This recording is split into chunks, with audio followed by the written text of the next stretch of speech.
Good morning students of BSc part first.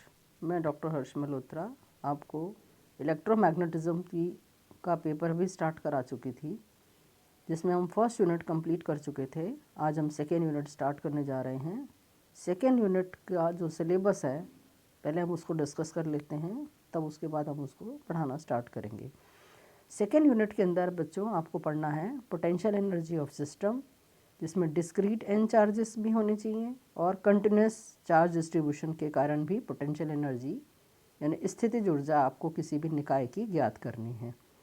Next पढ़ना है आपको energy required to build a uniform charge sphere, यानी गोले को आवेशित करना है, समावेशित करना है, यूनिफॉर्मली चार्ज करना है, तो उसके लिए कितनी एनर्जी की आवश्यकता होती है, ये आपको डिराइव करना है। नेक्स्ट आर्टिकल आपको पढ़ना है classical radius of an electron, यानी इलेक्ट्रॉन की चिरसम्मत त्रिज्या, ये आपको ज्ञात करनी है।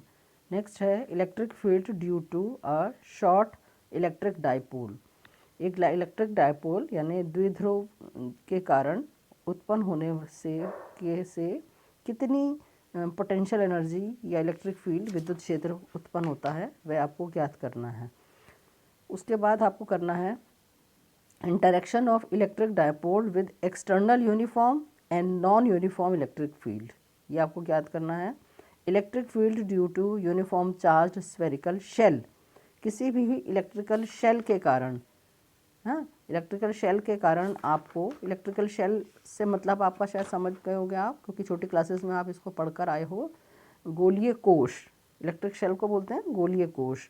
तो ये एक यूनिफॉर्मली आवेशित गोलीय कोश है, उसके कारण कितना विद्युत विभव उत्पन्न होता है वह आपको ज्ञात करना है।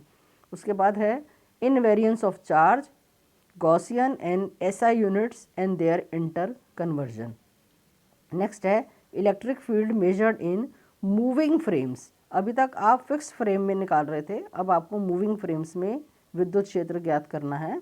किसका ज्ञात करना है? Electric field of a point charge moving with uniform constant velocity. ठीक है, तो ये है तो है आपका सिलेबस जो आपको इस सेकेंड यूनिट के अंदर पढ़ना है, जिसमें से फिर से बता दूं मैं आपको 2 क्वेश्चंस आपके पास आएंगे, जिसमें से आपको एक क्वेश्चन अटेम्प्ट करना होगा।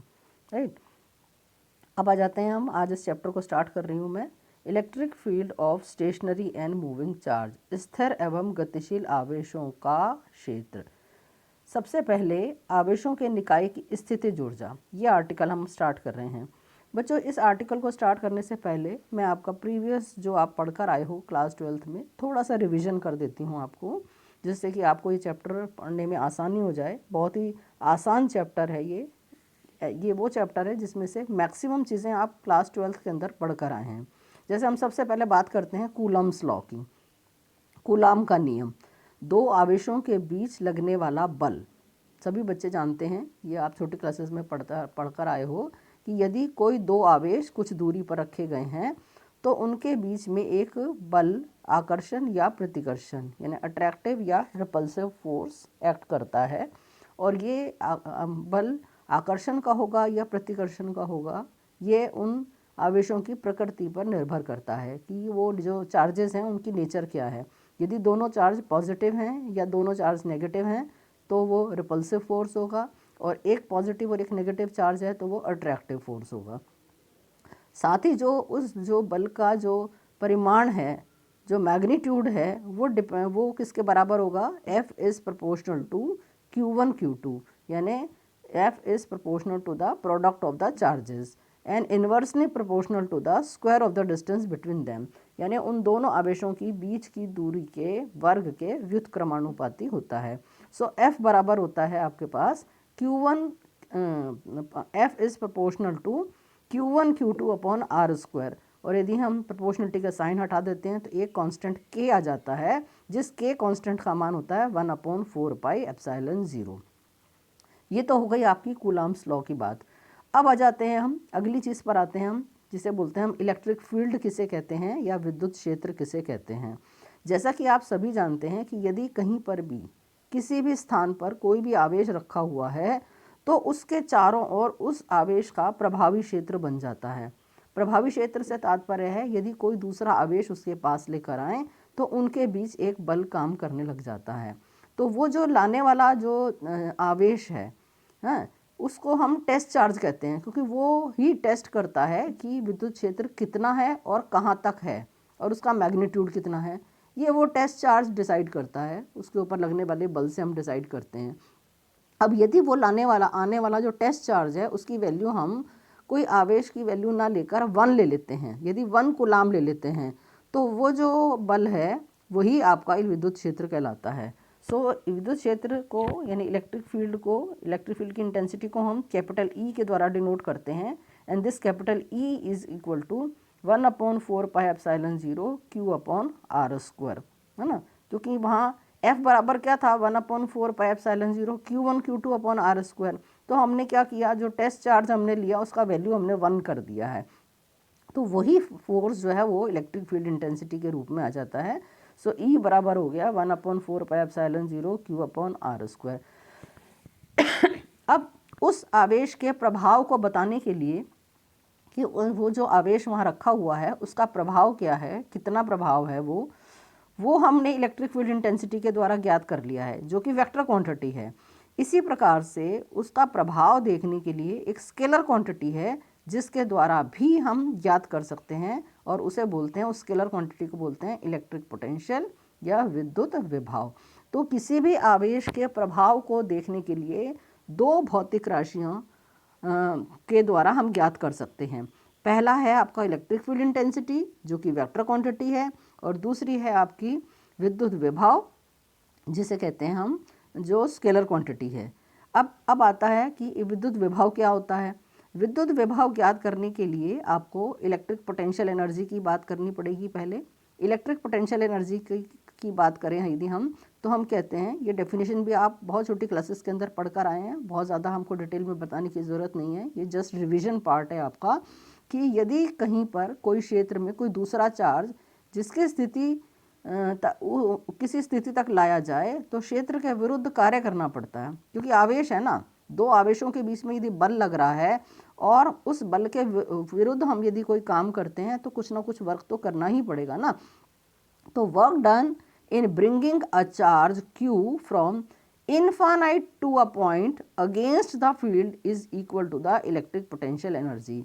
यानी इलेक्ट्रिक पोटेंशियल एनर्जी किसे कहते हैं? इलेक्ट्रिक पोटेंशियल एनर्जी है कि यदि एकांक आवेश को अनंत से उस बिंदु तक, यानी किस बिंदु तक, जिस बिंदु पर हमें ज्ञात करना है, इलेक्ट्रिक पोटेंशियल एनर्जी ज्ञात करनी है, तो अनंत से उस आवेश को उस बिंदु तक लाने के लिए जितना कार्य करना पड़ता है वह कार्य इलेक्ट्रिक पोटेंशियल एनर्जी का मान ज्ञात करने के काम आता है।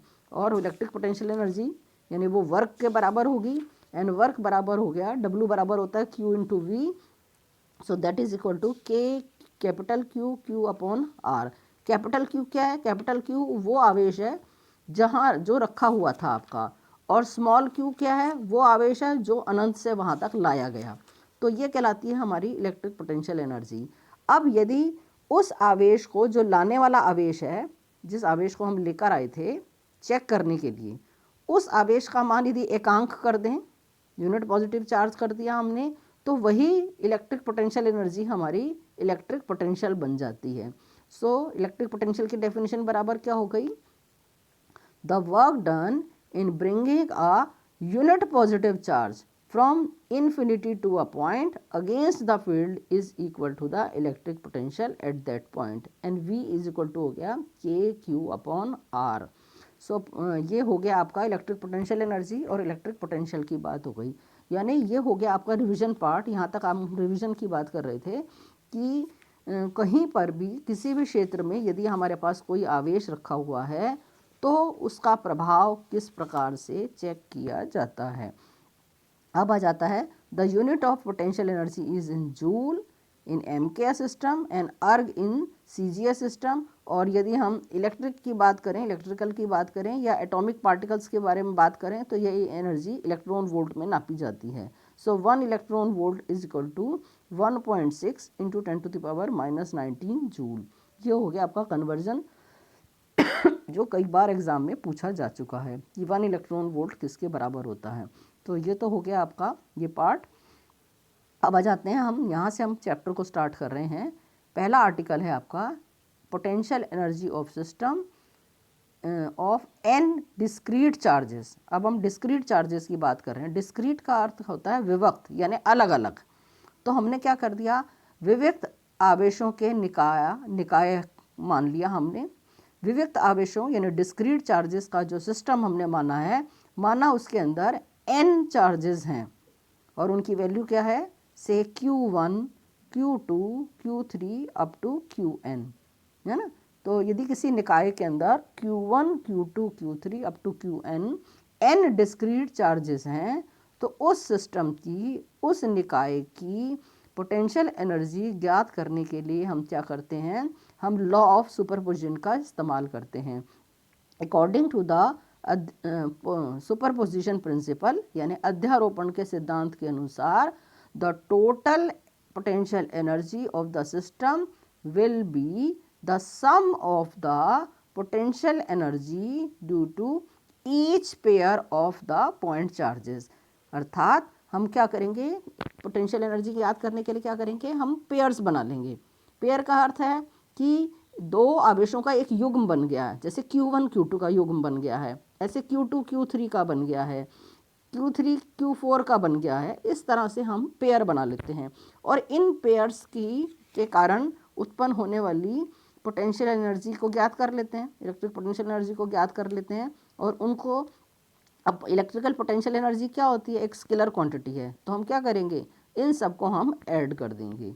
तो U बराबर हो गया, कैपिटल U बराबर हो गया K Q1 Q2 अपॉन उनके बीच की दूरी, यानी R12 हो गई, plus K Q1 Q3 R13 up to ये हो गया K Q1 Qn upon R1n। अब ये तो हो गया Q1 का बाकी सभी चार्जेस से इंटरेक्शन। इसी तरह से अब Q2 का इंटरेक्शन शुरू हो जाता है, plus K Q2 Q3 upon R23 plus Q2 Q4 upon R24 up to so on, कहाँ तक जा रहा है, plus K Q2 Qn upon R2n। ये हो गया आपका Q2 और का अदर चार्जेस के साथ इंटरेक्शन। अब इसी तरह से Q3 का इंटरेक्शन शुरू हो जाता है, तो इस प्रकार से अप टू Qn तक इंटरेक्शन चलता है। तो इन सभी पोटेंशियल एनर्जीज को हम ऐड कर देते हैं एज ए अलजेब्रा की तरह। जैसे अलजेब्रा में एडिशन होता है, उसी प्रकार से एक सिंपल एडिशन हमने कर दिया, क्योंकि ये स्केलर क्वांटिटी थी। सो U बराबर हो गया समेशन, अब शॉर्ट में कर दिया हमने, summation all pairs K QI QJ upon RIJ, जहाँ I और J की वैल्यू 1 से लेकर N तक चेंज हो सकती है। ये हो गई आपकी टोटल पोटेंशियल एनर्जी। लेकिन बच्चों यहाँ पर ये ध्यान रखना, एक पेयर को हम एक ही बार में कंसीडर करेंगे। जैसे हमने पहला पेयर लिया है, फॉर एग्जांपल मैंने लिया है Q1 Q2, ठीक है।